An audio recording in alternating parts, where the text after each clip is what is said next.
And so going to your question, what is the most courageous thing that I've done? Now, of course, I come up with a list, right? And I went through it and I was like, okay, let me see what are the biggest things. And I guess to kind of start the conversation, outside of that being 5 years old, once I, was an adult and kind of was going through the experiences of high school and different things, I've always found that I was always kind of a truth teller.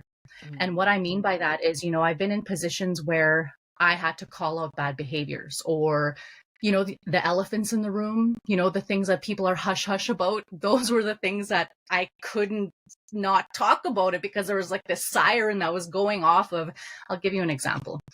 There was one time I was working for an organization, and of course I'm an Indigenous person. And so we were talking about volunteering for an opportunity, and the old people that were in the room, they talked about our young people, they don't want to carry on our tradition and our values anymore. They're embarrassed to be Indigenous and they don't know their language and all this stuff. And of course me, sirens, sirens, sirens. I was like, and I was like, with all due respect, if I failed to be an Indigenous person, it's because you failed to teach me. Wow. And they stopped. Everybody stopped. And that's kind of like, I'm used to that reaction because it's like, it's kind of out of line, but it's also true. And so people don't know how to take that type of stuff, right? So again, it was, after I said that, I just kindly sat down and I just left it on the table. I didn't necessarily have solutions at that point. I was just kind of going through the motions of understanding that, hey, people don't like what is going to cause, disruption, dissension.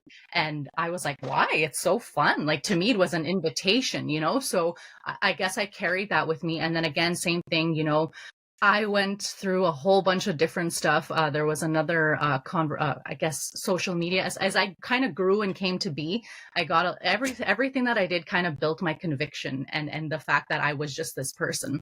There was another opportunity where I actually had to ask a very important question.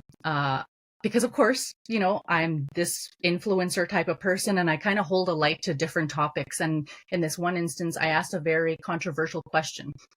It wasn't that controversial, but basically I was watching a podcast that day and the podcaster was asking a panel of people. He said, so just in general, do you think that Black people play the victim?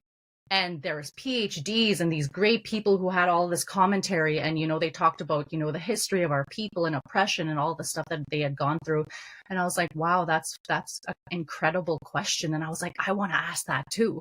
And here, again, I come from a very curious, innocent space of like, I just want to know what people are going to think about this, right? And I asked the question on my social media, and at the time I was doing lives, and it was a very a space where I started conversations, and you wouldn't believe the degree of people that came to comment on this, right? It was like, I can't believe you would say this. I can't. And it was just again, PhDs, lawyers, people who I didn't even know knew I existed, came to comment on this conversation and this thread. And then people then started to, attack my character and the way that I do things. And it was just very interesting to me that, it was such a hot button.